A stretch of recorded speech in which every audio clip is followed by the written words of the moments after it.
Wagwan, Tish your boy, Jinu Legendary. We have another swag guide here, folks. Recently, somebody asked me, hey, Jinu Legendary, can you make a guide showing all one-hand swords that sheath on the back? Now, I don't know if I can do all of them, but I have a mighty healthy list here that I put together over the weekend. Okay, make sure you like, comment, subscribe, notification bell, share with your people, join the Legendary Clan, support the channel, become legendary. Let's go. Starting off with vanilla weapons, we have the Jinu Sword.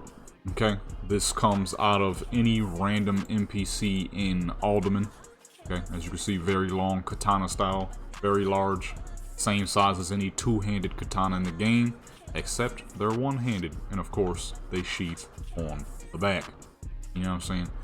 It's going to be a pretty tough one to get. The drop rate is quite low, but very much so worth it. They're very nice swords. Or if you can, you know, find them on the auction house. They will be very expensive though.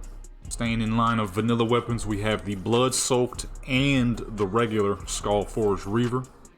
You can get these out of the Hall of Explorers or Gates of Orgrimmar from Crom Stout Arm or Estelle Gendry.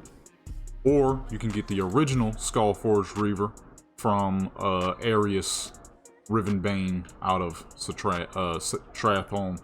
I say Strath, not Strath, Stratholme, the old school dungeon. Okay, very nice weapons, very classic if you love the old school style. You know what I'm saying? We are going in order here anyways, you know what I mean? Very vanilla weapons right here. This weapon is the one and only Thunder Fury, okay? You know, it's the Thunder Fury. Can be obtained through the Molten Core quest line. You know, it's a legendary sword. I mean, what else is there to say? It's the Thunder Fury, you know? My third favorite sword of all time. Look at it. It's lovely. Next up, we got the Phantom Blade, okay? True classics right here. True classics can be obtained through blacksmithing, okay? I remember the first time I got my hands on these, man. My dad was a blacksmith back in vanilla, and I was begging him to make me one of these. I thought I was the coolest rogue ever when he did. To be fair, not very many rogues at level 40 had these, so I guess I was pretty cool. Next up, we got the heavy copper swords, long swords. These, to me, are some of my absolute favorite basic swords. I've been liking these since the first day I've ever seen them. They're super simple, super clean, and yet they have the ability to sheath on the back, which makes them that much better. Can be obtained through blacksmithing. Requires a specific plans that you can buy, or you could get from a quest called Supplying the Front. Very lovely weapons. Very lovely weapons. Next up, we have the pilfered Etherum blades. Okay, these come from a vendor out in a quest called Declawing Doomclaw in Netherstorm. Okay. They're a pink recolor of the Phantom Blades. I was thinking of the other ones we'll get to later. Those coming from a vendor. Very beautiful, very pretty. If you got a character who's wearing a whole lot of pink, you're gonna need these right here. As a matter of fact, I kind of need these. I just realized I do not have these yet. I have all the colors except these, so I guess I'll be hopping on and getting these later.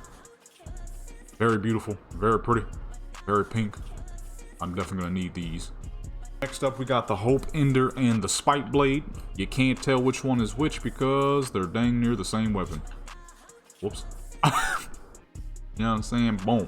So one comes from Karazhan off of Nether Spite, and the other one comes off of Doomlord Kazakh. That's the Hope Ender. Okay. They are pretty much identical. For some reason, they're not picked up as identical weapons. There's something about them different. I'm not sure. To me, they look the fucking same as far as I can tell. Yeah, as far as I can tell, these are the same dang blades, but not according to Blizzard. But anyways, get your hands on them. They're beautiful. Next up, we got two more twin blades, but they actually sheath differently, as you can see. We have the Quickening Blade of the Prince, which can be obtained through Magistra's Terrace off of Keldazad, the last boss, or you can go with the Millennium Blade, which can be earned through Black Morass, which is Caverns of Time. Okay, they look the same, however, they sheath differently, so it gives you a good combo. But if you just want the one that goes on the back, then that would be the Quickening Blade of the Prince off of Keldazad in Magistra's Terrace. Next up, we got the Unbreakable Will. Okay, beautiful little blue blades. This comes from Etherum from Hyjal Summit, which is in the Caverns of Time as well. Okay, I remember these swords right here. Pretty good looking weapons. I wouldn't say they're in my top 20, but you know, they're not bad looking. They can definitely be paired with the full blue Bloodfang recolor set. That would be absolutely gorgeous. With that crazy looking enchantment that sits on like the front end of the sword. I forgot, it's like Spellfire or something. One of those Spellfire enchantments. That would be a good clean transmog right there. Next up we have the Dragon Scale Encrusted Long Blade. Otherwise known as the scissors when you're using two of them. Because, I mean, look at it. You could earn these from a Sunwell Plateau off of Southavar the Corruptor or Calicos. Well, no, technically Southavar because he's the demon that you have to take down Calicos to a certain amount of health. Then Southavar, Rovar spawns, and you got to go into that portal, kill him, and boom, that's how it works. So it's the first boss in Sunwell Plateau. You know what I'm saying? As you can see, absolutely lovely blades. Good old classic TBC stuff right here. Although in my opinion, as lovely as these are, the most head of the time weapons were definitely the Millennium Blade and the Quickening Blade. Those look like Wrath Lich King weapons, as were these. You kind of expect them out of TBC. They're very nice, but these are what you would expect of TBC. Very nice blades though. Some of my favorite actually.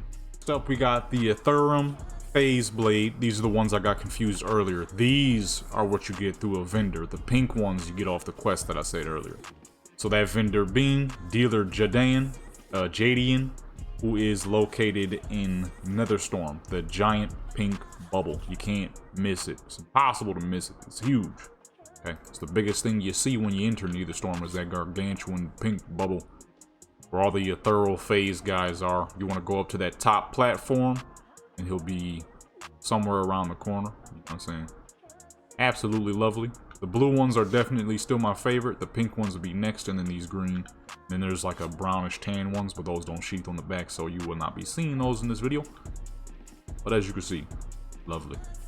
Now I already know y'all know these blades because of this. These are Freddy's blades, okay? The Fail Steel Long Blades, the Thermal Katanas, can be made through blacksmithing. Like I said in the last video, Outlands blacksmithing is required. 70 is a minimum. You're gonna need 10 Corium Bar, 10 Fail Steel, 6 Primal Might, and 2 Primal Nether, so you can get your hands on one. Or you can get them out of the auction house for a hefty penny of about 60 to 80,000 gold, depending on your region. So yeah, they're gonna be pretty expensive, and you're much better off making them yourself because they're gonna be quite a bit cheaper. Absolutely some of the best katanas in the game. They sheath on your back. They got the thermal color. They're the only one of their kind. Look at them. They're lovely. We have Slayer of the Lifeless. Okay, this can be obtained through either work orders in Valdraken or running Naxxramas 10-man Gothic the Harvester, as I showed y'all in the previous one-handed swords video. Okay, absolutely lovely sword. Absolutely lovely. One of the best designs. One of the best. Next up, we step into Wrath Lich King, the only Wrath Lich King weapon, though technically the Slayer of the Lifeless was Wrath Lich King, but I decided to put it in vanilla because it is a remake. We have the Broken Promise. Okay. From Naxxramas, has the ability to drop off of multiple bosses for a pretty low drop rate, unfortunately, due to that Gluth being the most important one at a 1.4 drop rate, and the 4 Horsemen, theirs is around the same, maybe slightly less. Absolutely lovely blades. I forgot I even have these, honestly. These are great looking swords. I forgot I had these. They're magnificent. They really are. Look at them. They're beautiful. MOP brought back some TBC classics with these lovely blades here. The Talon Blade of Akil Aman, which are based on the Akil Azan's Talon Blades. Difference being, these are more of a darkish ironbark look with a little bit of blue on the upholstery here, the paint. And the old school ones were more of a regular brownish wood with red. You can get these from Wind Weaver Akil Aman out of the Isle of Thunder. Okay. Lovely little blades here. Definitely some unique ones to get your hands on. You're probably not going to see very many people transmogged with these. I doubt it. Especially if you're playing a troll, rogue, or a single-minded Fury Warrior. Now some of you are probably thinking, God dog it, I really wanted the red ones. Well, guess what? You can get the red ones. These are the stubby Talon Blades. They can be gotten out of the auction house for a pretty penny. Or you could go to the Island of Thunder yourself and farm the random elites in the area. Drop rates are pretty low, but I mean, you know, it's worth it because these ones look pretty much exactly like the old school ones. Yeah, so these are going to be the ones you want to go ahead and attempt to get. They have the exact colors, exact everything. It is the exact blade. Next up, for Warlords of Draenor, we got the Visra stained long blades. Okay, these are some pretty unique ones. They're pretty much warglaves that anybody can use and not just held toward fucking demon hunters. God dog it, because a warglaive ain't nothing but a dang sword, realistically. But you can obtain these through Hellfire Citadel from Via Dark Whisper. Okay, very unique looking weapons. These are, I would say these are a grab, you know what I'm saying? I would go ahead and get these. If you don't got them, go ahead and get them. Next up, we got the Fel Gore double blades, which are similar to the last ones. Okay, these also drop from Hellfire Citadel.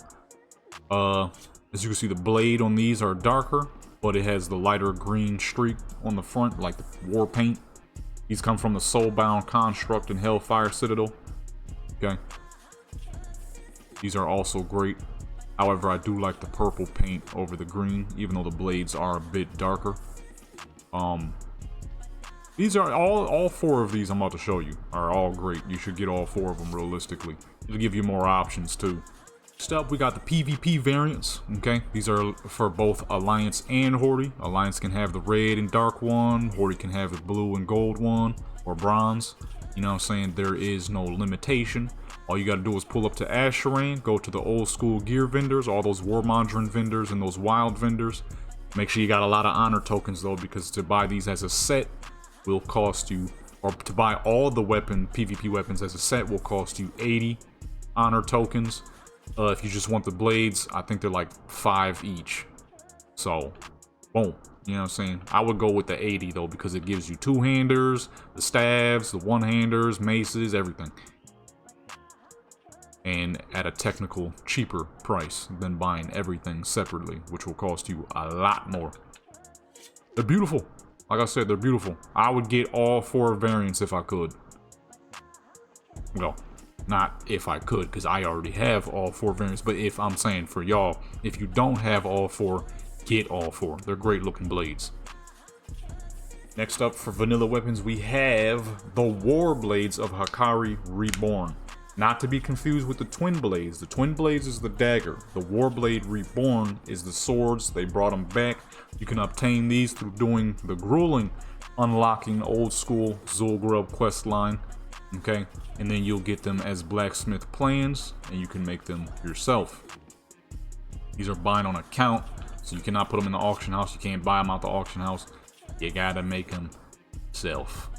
I know, unfortunate, but hey, at least we get to have some sword versions again.